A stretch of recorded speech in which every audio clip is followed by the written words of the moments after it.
Hello everyone and welcome to Azam Weekly. And in this video, I'm going to implement a generic web services or a network layer that will allow you to perform load operation, or based on your request, it's going to allow you to perform those operations instead of creating different functions for each request. So a good example will be if I have a web service, a network layer, and I want to get all the products. So I would probably go ahead and create load products, do something, and it will return me product, an array of products, right?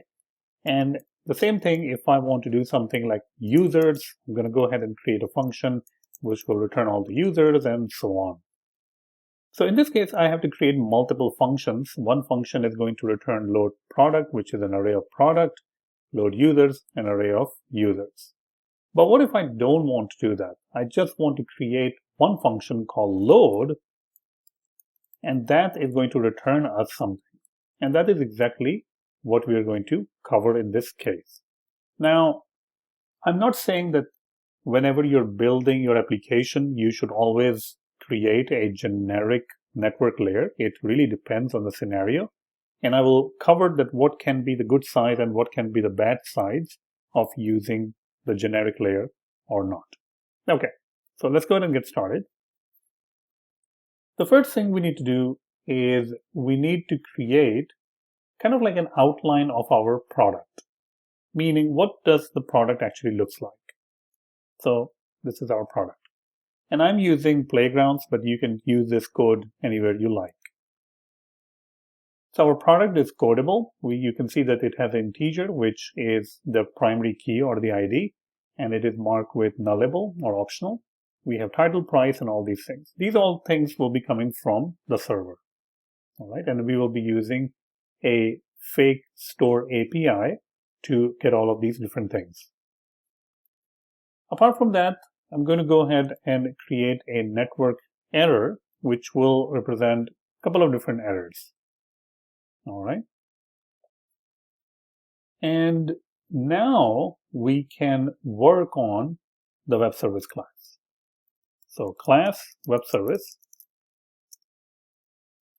Now, since we are making it generic, we're going to simply have one function load, and you can pass in the T, meaning the type. We don't really know the type. We only know that that type should be conforming to codable. And that's what we're saying over here, that you can't just pass any type over here. The type that you're passing must be conforming to codable. It is going to take in a resource. The resource is basically also going to work on the type. And the resource basically is saying that what kind of request that you're trying to build. And that is exactly the resource. That is the resource it's saying. Like, where do you want to get the products? Is this a get request or a post request? Now, we don't really have anything called resource, so we have to create that also. It can throw an exception, and it will return you a type. Okay? So this is kind of like the overall outline for our generic function called load, taking type T, which is conforming to codable, and the same type is passed to the resource. But what is a resource? Let's go ahead and check it out. So we'll create a resource as a struct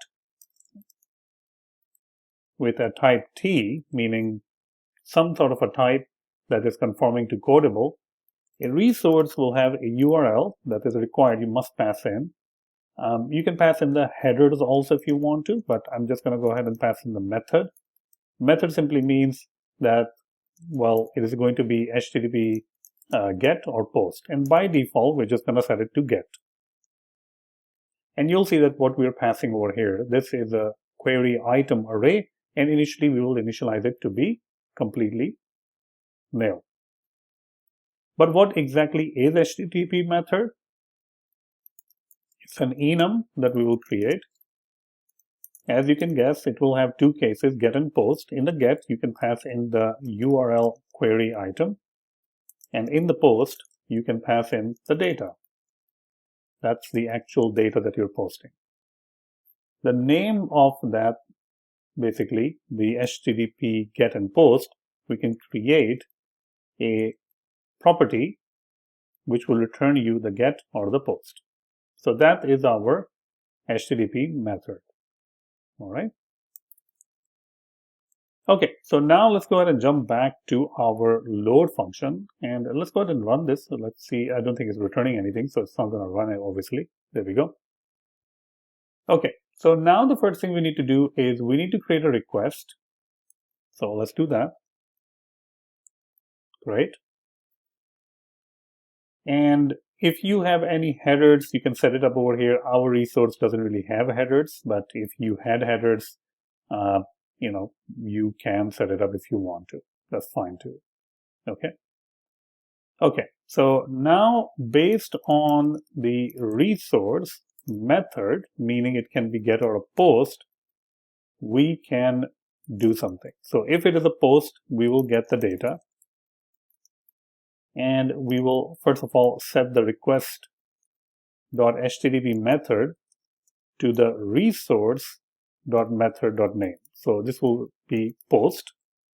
And the most important part is the actual body. So HTTP body will be sent to the data, or will be set to data. If, however, it is get, then we will get query items. Query items are simply the items in the URL. So let me actually show you what it will look like. So it will kind of look like this: HTTPS and some URL.com. So we're just checking out what the items can be, right? So let's go ahead and do one more. So let's say products. And now I can put query items over here. Let's say that I want to sort in ascending order.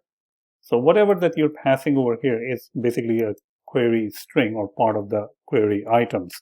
So I can also say the page size or something, and equal to 10. So these are the query items over here. The sort, which is value of ascending, page size, and the value is 10. Okay. Sometimes you may want to send the query item. Sometimes you don't really care that much. Now, for the query items, what we're going to do is we are going to use URL components, and we are going to use the URL to create the URL components. And in the URL components, query items, we will set the query items. Now, the reason you might be questioning over here that why are we using URL components?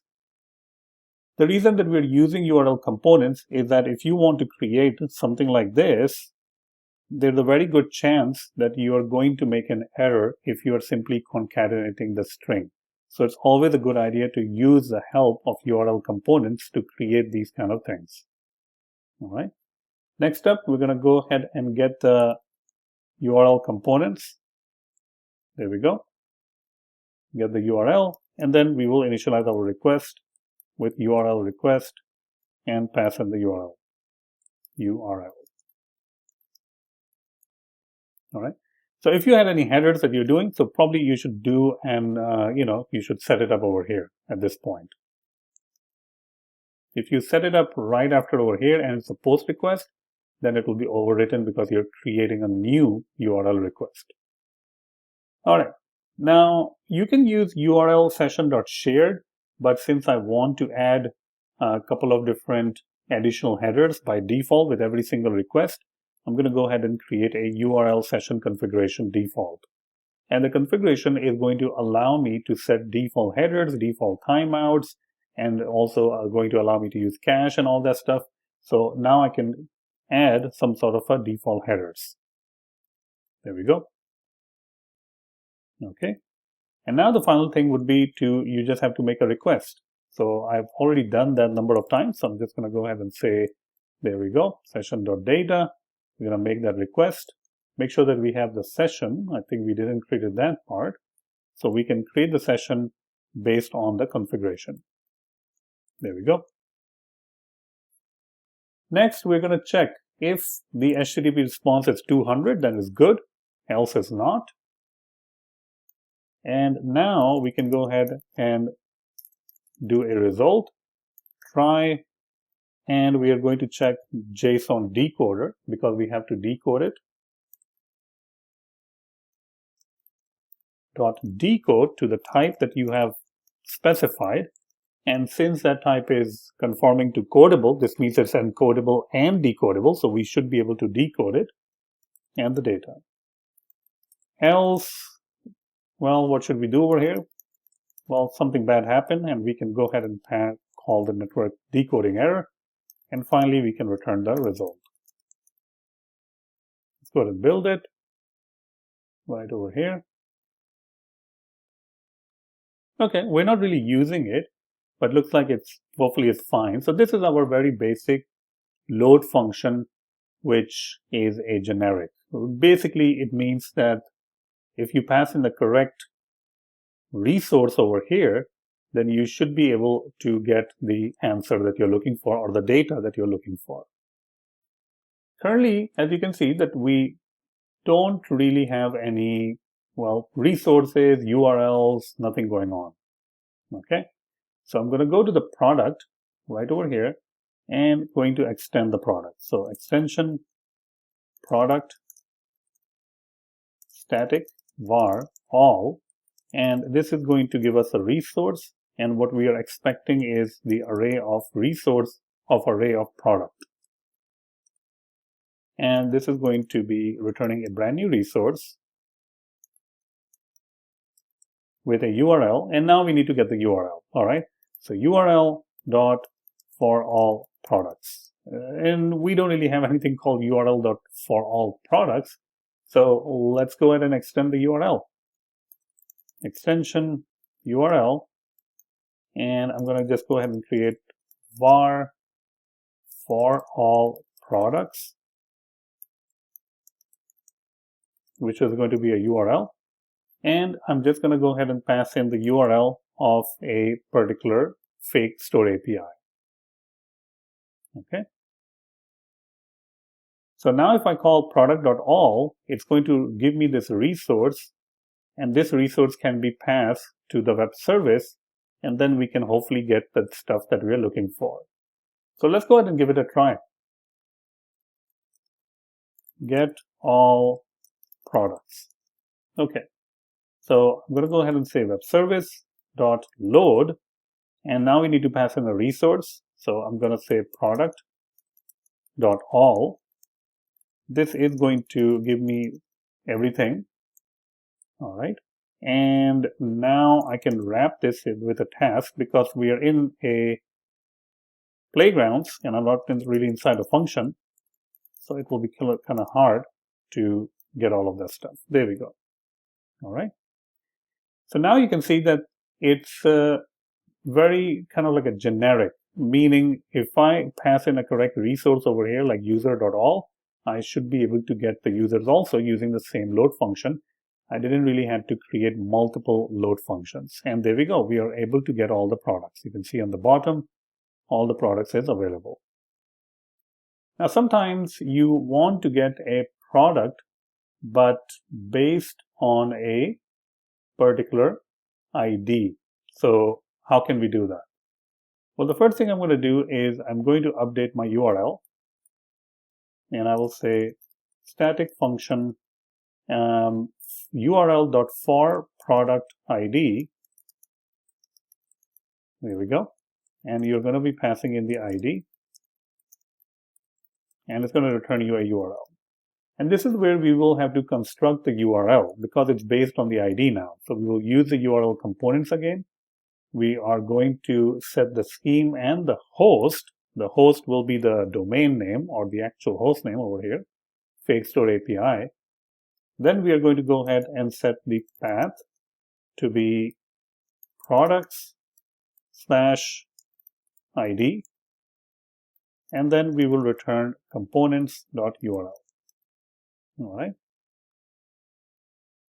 So this will be our URL.forProductID function, which is going to return you a URL based on the product ID that you're going to pass in. So this can be a completely different kind of a new request if you want to send that. So let's see if we can do that. Task. And well, actually in the product, we need to do something, right? I mean, the product is only just saying all. So we need to do something over here to accommodate that. static var by ID, passing in the ID, it is going to return you a resource with one single product because we are talking about the product with an ID. We are going to go ahead and say get the URL from the URL dot for product ID. Probably I didn't make it static. Let's see. It is static for product ID. I think that's what I'm trying to do. For product ID, not sure why it's not coming up. Passing in the ID. And in this case, if the ID is not found, there's really nothing we can do. I mean, you can throw some other kind of an error if you want to. I'm just gonna, it's very low chance that you're gonna hit that because from the interface, you won't be able to hit that part. There are situations where you can hit that part if the product has been deleted behind you, and then it's not going to work. Oh, we should have to call it probably function and not a property.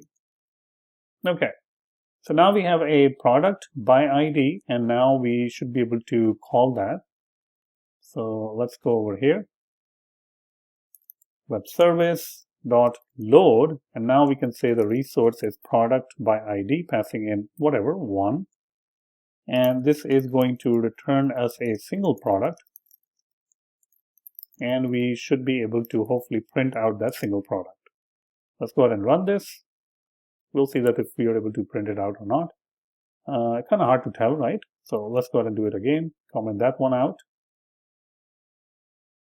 Okay, there we go. We got the product. It's just a single product, which is coming from right there. So we are able to fetch the product also by using the same code. All right. So this definitely can be a good starting point if you want to create some sort of a generic layer. Now, let me talk about a little bit of a problems that you might face in the generic layer like this. All right. So you might create this layer and you're like, well, this is great because now I'm handling all of my things over here and I have only one function instead of like two functions, one to load a product, one to load all the products, and other future function like get users and do this and that. The problem with generic layers is that sometimes they're just not generic, meaning sometimes the requirements will change and you might say that, well, I'm getting the products and I want to cache them, meaning cache them like putting it in the memory instead of going all the way. But when I'm getting stocks, I don't want to cache them, right? Or when I'm accessing this, I need to send a token. But when I'm doing this, I don't want to see a token. So you can see that how it can start breaking apart, right?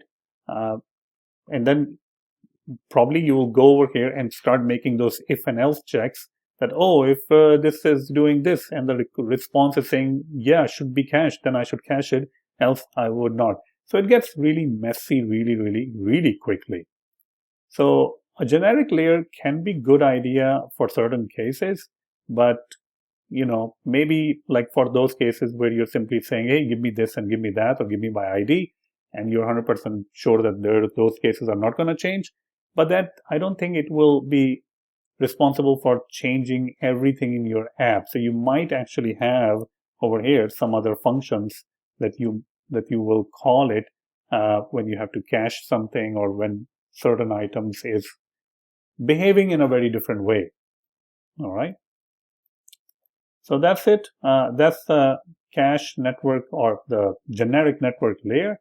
And you already heard me talking about the advantages and disadvantages. So choose at your own risk, and hopefully you should investigate and find out what the problems are before just blindly using these things. It really depends on the app and the type of the task that you're trying to do. Maybe a generic network layer will be a good idea, but maybe it will not be a good idea. So use it according to your application architecture. Thank you.